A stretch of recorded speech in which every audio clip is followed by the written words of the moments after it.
So Dawn, you used to live here then? Yes, we used to live here. I first moved in when we got married, and we lived in here about the 70s. It was when we moved in. I bet you've seen some changes. Yeah, it was amazing. It was a close community really then.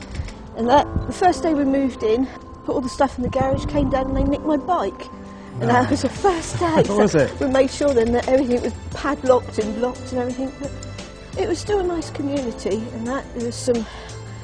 Everybody used to help each other out, really. Seeing it like this, are you sad or happy to see it go? It's really sad to see it like this, but times change.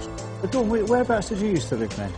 Just along here, just in this one here where we started off. God, yeah. So it must bring back memories now. It does, yeah. They're fairly big, aren't they? They are. This is the lounge.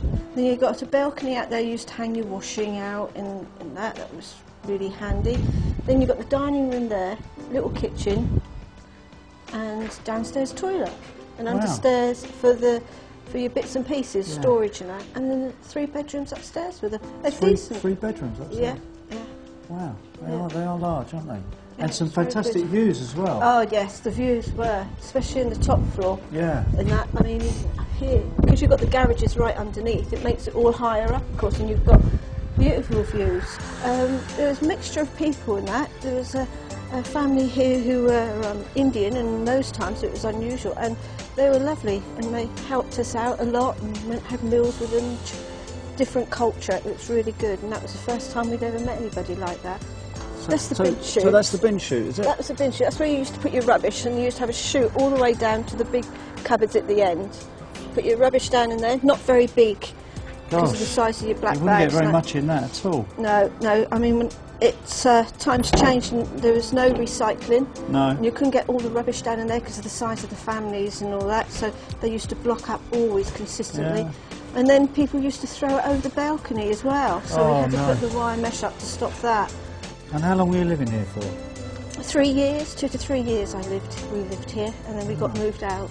Right. And how did you get about? I mean, all these walkways. Oh, it's very difficult with children and that. There's lots of children in here, families and that. And there's no lifts and everything. And trying to carry your shopping all up the stairs, I mean, they've got ramps, but it's still very, very difficult for families. This is the stairs we used to have to come up with. It's very, very difficult, as you can see. I can see what you mean. It's very steep and that. And trying to turn around here with your push chair and your kids and everything else with the families was very, very difficult. Well, it must have been really strange coming back here 20 years later as a housing officer. It was, yes. Come back, I was very surprised. The whole community had changed around here. There was lots of vandalism. People were setting fire to mattresses and throwing it over the balcony, which set fire to a car, which was really, really dangerous and really nasty for the whole community.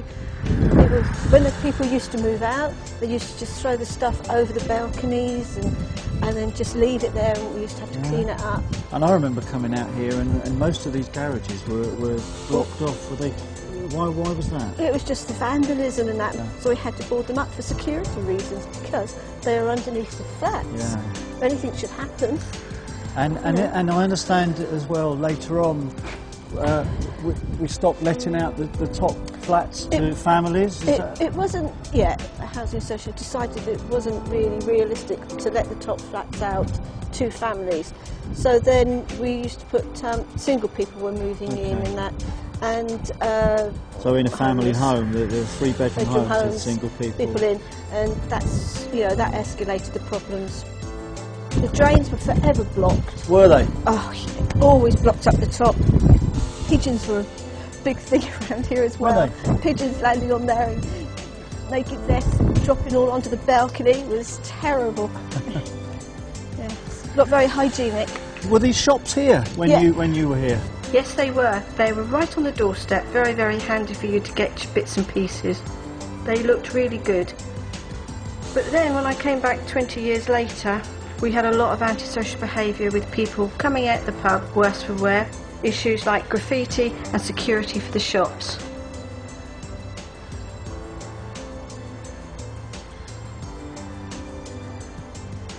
And Dawn, what do you think now that after all these years of public consultation and everything, Sentinel now and moving ahead with the regeneration?